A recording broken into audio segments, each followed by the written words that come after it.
Qu'est-ce qui se passe dans le foot? Arda Güler, il en clash avec Dominique Szoboszlai. Je vous récapitule l'histoire. Hier en Ligue des Nations, il y avait le match retour opposant la Hongrie de Szoboszlai à la Turquie d'Arda. La Turquie ayant remporté les deux matchs, le soir même, juste après le match, Szoboszlai est parti commenter ça sous un post Instagram d'un compte hongrois qui disait qu'Arda Güler parlait mal à Szoboszlai. Il a pris le seum, il a répondu 1088. 1088, ça correspond au nombre de minutes qu'Arda Güler a disputé au Real cette saison. Mais c'est pas fini! Parce que le petit, il est peut-être sur le banc, il est peut-être très respectueux. Mais Abbé, faut pas chercher! Et voilà, je suis grave avec Arda. Il a répondu, ce mec-là, c'est une blague. Est-ce que 6 buts ne suffisent pas à te faire fermer ta bouche? Parce que la Turquie a marqué 6 buts à la Hongrie. Et si vous regardez bien attentivement, le score, il y a écrit 3-0. Les buteurs, Çalhanoğlu, Güler, Bardacci. À côté, Szoboszlai, un commentaire Instagram au score. Non, là, entre Rafinha qui part en cacahuète avec l'Argentine. Et si même le petit Arda, il se met à trash talk. Non, là, j'aime le football. Fini le football lisse. On rajoute Lamine Yamal qui baisse son froc pour dire à Van der Vaart, je te pisse dessus. Là, il y a du divertissement pendant cette trêve. Les gars, ça y est, les petits ont grandi. Ils veulent devenir des bandits. Je ne sais pas qu'est-ce qui se passe là en ce moment, mais avalanche de trash talk. D'un côté Lamine Yamal, de l'autre côté Rafinha. Et maintenant, le petit Arda Güler, le petit innocent, le petit gamin a décidé de s'en prendre à Szoboszlai. Pour ceux qui sont pas au courant, les deux se sont embrouillés dans un match. Et par la suite, Arda Güler a répondu sur Instagram. C'est pas dans ses habitudes parce que c'est quelqu'un quand même de très discret. Pour s'embrouiller contre Arda Güler, quand même, il faut le faire. Alors il a dit sur Instagram, je traduis, ce gars est une blague, ce n'est pas assez 6 buts pour la fermer. Ah, les gars! C'est une dinguerie d'être aussi méchant. En fait, on est passé à un autre arc. C'est pour ça qu'il y en a certains qui me parlaient de la génération 3 fois canon. Les petits, ils veulent remplacer tout simplement les anciens. Ils veulent les recadrer tout simplement. Et pour certains, arrêtez de lécher les bottes. Lorsque c'est Lamine Yamal, vous êtes content, vous êtes satisfait lorsqu'il trash talk. Ah ouais, il a de l'audace ce gamin. Mais lorsque c'est par exemple Arda Güler, lorsque c'est un autre joueur, lorsque c'est un joueur madrilène, il y a trop tendance à dire que ouais non mais il est arrogant, il est mauvais. C'est pas quelqu'un de bien. Mais sinon, en vrai, ça à toi. Bon, en tout cas, bien, alhamdoulilah. Il a vraiment osé se moquer d'Arda Güler. On peut pas faire plus honteux que ce qu'il vient de faire. Lors des matchs de la Turquie face à la Hongrie, match aller comme retour, Szoboszlai et Arda Güler se sont pas lâchés. Hier, la Hongrie, ils sont venus avec une mentalité italienne, c'est-à-dire dégommer tout le monde sur leur passage. Et connaissant le petit Arda Güler, vous savez très bien que ce genre de truc là, ça passe pas, il se laisse pas faire. Tellement le Szoboszlai parlait dans ses oreilles, il lui a demandé de se taire. Et bien évidemment, ça l'a pas plu. Le lendemain matin à 8 h, il s'est précipité dans les commentaires d'un post Instagram d'un journal turc. Et il a écrit 1088. Vous allez me demander, mais qu'est-ce que c'est? C'est tout simplement le nombre de temps joué par Arda Güler cette saison avec le Real Madrid. Szoboszlai, vraiment, toi, t'es courageux. Je sais pas entre toi et la honte là qui est né en premier. Déjà, de 1, tu t'appelles Szoboszlai et tu te permets de te moquer d'un gamin de 18 ans. Szoboszlai, dans ton nom, il y a le mot lait. Et tu viens de nous montrer que tu portes bien ton nom. Ils ont bien fait de te donner ce nom-là. Le petit de qui tu es en train de te moquer là, même s'il a joué 2 minutes avec le Real Madrid, au moins lui, il a des trophées qui vont avec. Aujourd'hui, t'as 24 ans. Tout le temps que t'as fait en train de jouer là, combien de trophées t'as remporté? 0. Arda Güler, aujourd'hui, à 18 ans, il est au Real Madrid, le plus grand club de l'histoire. Et toi, à son âge, c'était où? À Salzbourg. Red Bull Salzbourg. Dans un club qui, de base, leur spécialité, c'est de faire du Red Bull, des boissons énergisantes. Et c'est toi qui oses venir te moquer de l'autre petit. Vraiment, faut changer de cible.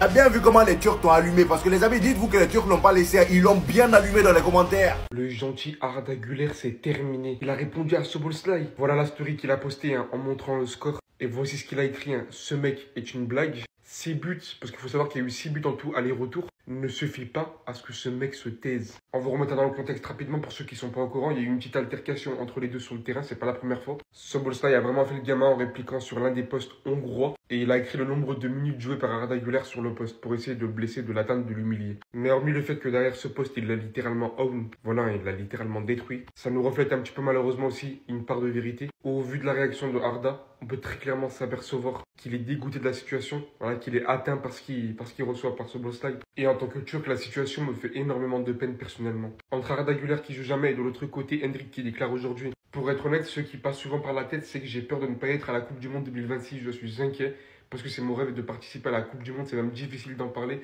Je veux aider le Brésil à remporter sa 6e Coupe du Monde. Lui, c'est encore plus compliqué, dites-vous, que Arda. Parce qu'au Brésil, le vivier, c'est absolument pas ce qui manque. Pour la Turquie, c'est un petit peu une obligation de sélectionner Arda. Malheureusement, quand vous voyez qu'il est sélectionné, il n'a pas de rythme. C'est un petit peu compliqué sur le terrain. Honnêtement, la situation est compliquée de ouf pour les deux, les gars. On n'a même pas eu le temps de digérer le trash talk de Lamine Yamal que Rafinha s'y met. Et encore pire, ce qu'il a dit sur l'Argentine, les gars. Regardez Rafinha lance le choc face à l'Argentine. On va les tabasser sur et en dehors du terrain s'il le faut. Oui, je vais marquer qu'ils aillent se faire. Quand le monde du football part en couille, quand le monde de Barcelone part en couille, regardez ce que Flick a fait de ces mecs. Des machines à assassiner. Et croyez-moi qu'il va respecter sa parole. Croyez-moi. Déjà, pour vous mettre dans le contexte, Rafinha, il a fait cette interview avec le plus fou des Brésiliens, Romario, hein, ancienne légende, grand joueur du Brésil, mais surtout grand fou. Regardez les pires déclarations de Romario, ce grand fou. Le jour où je suis né, Dieu a posé les yeux sur moi et a dit, c'est lui. Il a dit quoi encore? Je ne me vois pas de successeur. Pelé en a eu un seul, Maradona, et il est certain qu'il n'en aura qu'un seul, Romario. Dans la surface, je suis le meilleur. Le football est ce que j'aime le plus, après le... Bref, je vous dis, Rafinha va assumer ses paroles. On se retrouve demain soir pour le électrique Brésil-Argentine déjà lancé, les gars. En fait, les gars, qu'est-ce qui se passe chez les joueurs barcelonais? Tout le monde est en train de devenir fou. Tout le monde est en train de péter un câble. On commence par Ferran Torres qui vient dans les commentaires de Lamine Yamal et qui lui dit « Baisse encore plus ton short s'il te plaît ». Parce que si vous n'avez pas la ref, on a critiqué la façon de jouer de Lamine Yamal et sur le fait que son short était trop baissé. Conclusion, il met un superbe but avec sa sélection et vient célébrer avec Nico Williams tout en baissant son short. Il est trop con. Sans oublier la story qu'il avait mis juste avant le match, on a mission. Et visiblement, son meilleur ami aussi pète un cas parce que Rafinha avait dit qu'il est le meilleur ami de Lamine Yamal au Barça. Rafinha dit clairement de l'Argentine qu'ils vont les tabasser sur le terrain et en dehors s'il le faut. Et il annonce même qu'il va marquer. Mais je ferai une vidéo sur ça parce que c'est des dangereux.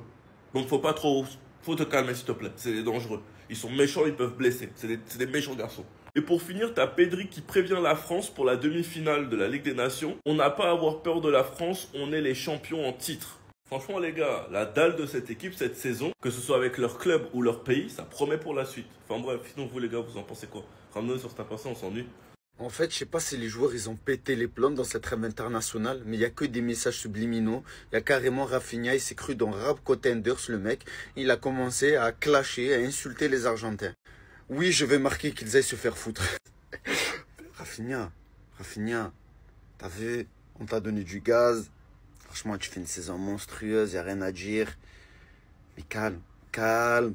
Faudra pas venir pleurer quand les Argentins, ça va être des chiens de la casse derrière toi. Tu vas te prendre un tacle ici, là, à la jugulaire. Faudra pas venir pleurer ou... Attention à ce genre de... Surtout en Amérique du Sud. Ce genre de provocation, ce genre de message. Généralement, ça passe pas inaperçu. Surtout qu'il y en a un, il s'appelle Romero. Alors lui, le mec, il a rien à perdre à chaque match. Il va te décoller 2 tacles, il va te faire le ligament. Tu pourras dire au revoir au Ballon d'Or. Non, Rafinha, sois sérieux, sois professionnel.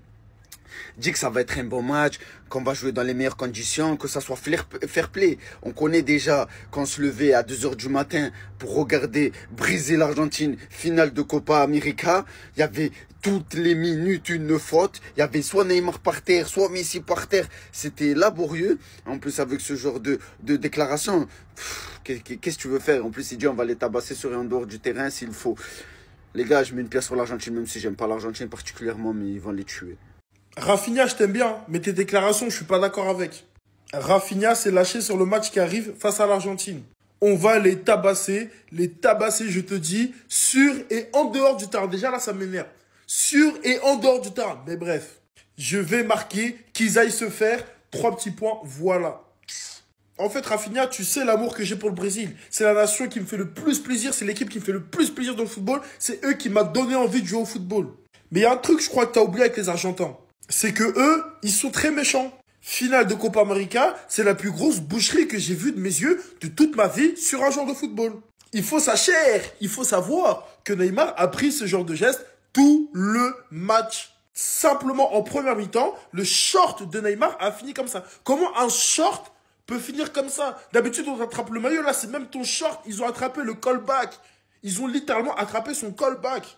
En fait, Rafinha, t'oublies. Là-bas, il y a des bougs qui, déjà en championnat, tu leur mets la clim. Déjà en championnat et en coupe, tu leur fais chier. Alors là-bas, ils peuvent te retrouver en sélection nationale, mais ils vont pas te louper. Oui, leur maillot, il flingue, c'est un banger. Mais là-bas, ils ne vont pas te louper. Il y a même des joueurs comme les Tagliafico, les Paredes. Bref, il y a trop de joueurs qui peuvent te tuer. Toi, Nous avons un ballon d'or à aller chercher. Nous avons une Liga, une Ligue des Champions à aller chercher. Nous avons la Coupe du Roi à aller chercher. Et toi, tu viens les provoquer? Le 26 à 1h du matin, coup d'envoi. Le 26 de minuit jusqu'à 1h du matin, je serai en prière pour que Rafinha ne se sorte pas blessé du match. C'est tout ce que je souhaite. Rafi Coco Jojo a craqué les gars, il a clairement insulté les Argentins avant le match contre l'Argentine. Suite à une interview avec Romario, un ancien joueur du Brésil, relayé par Fabrizio Romano, Rafinha a dit « Nous allons battre l'Argentine, aucun doute, sur le terrain et en dehors du terrain ». Romario lui demande s'il va mettre un but lors de la confrontation contre l'Argentine, il dit oui. Et ensuite Romario lui demande si on les encule tous, et Rafinha encore une fois dit « On les encule tous, fuck them ».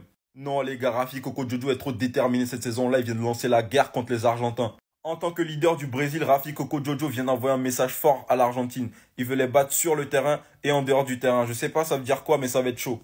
Rafinha devient clairement l'un des gros leaders de cette équipe du Brésil et il veut battre cette équipe de l'Argentine pour aller chercher son ballon d'or. Je sais pas qui va l'arrêter, c'est sûrement pas Messi parce qu'il est pas là. En plus de son début de saison au FC Barcelone, s'il arrive à sortir cette équipe de l'Argentine, il se trace clairement son chemin vers le ballon d'or. Si Rafi Coco Jojo parvient à tenir ses promesses, met un but et sort cette équipe de l'Argentine, en plus de ses performances et de son attitude sur le terrain, les gars, il sera ballon d'or. Bref les gars, dites-moi ce que vous en pensez des déclarations de Rafinha et n'oubliez pas de lâcher un like. Rafinha, pardon. S'il te plaît, ne va pas te battre ce soir. Ne va pas te battre. Ah, pour ceux qui ne savaient pas, il vient de rallumer la flamme. La flamme des classicos sud-américains. Les fameux Brésil-Argentine comparables aux classicos à l'époque. Hein. Les bagarres, etc. Là, mais là, il a lancé les hostilités, il a lancé la guerre. C'est fini. Je suis très hypé d'ailleurs. Pardon, ne va pas te battre. Les deux pôles, tout ça, ils sont agressifs. Ils vont vouloir te faire mal. Je les connais. Ils vont vouloir t'arracher la cheville. Et j'ai pas envie de te perdre, gamin. Les propos de Rafinha, je cite. Il est en discussion avec Romario, légende. Il lui pose la question s'il allait marquer. Il a dit qu'il allait marquer. Il peut se le permettre avec son niveau actuel. Mais les insultes après, Rafinha, qu'est-ce qui se passe? Quelle rancune t'as envers l'Argentine? Qu'est-ce qui s'est passé? Il faut qu'il nous explique en profondeur. Et peut-être sur le retour d'antan. Les trash talks qui font plaisir à Daguler, Soboslai, les Lamine Yamal, hein, qui envoient des messages. Rafinha qui envoie un message à l'Argentine. C'est dommage, Messi n'est pas là cette fois-ci. Mais, je vous le dis, ce soir, branchez-vous. Parce que le match, il va être incroyable, je le sens. Il va y avoir des bagarres, des trucs.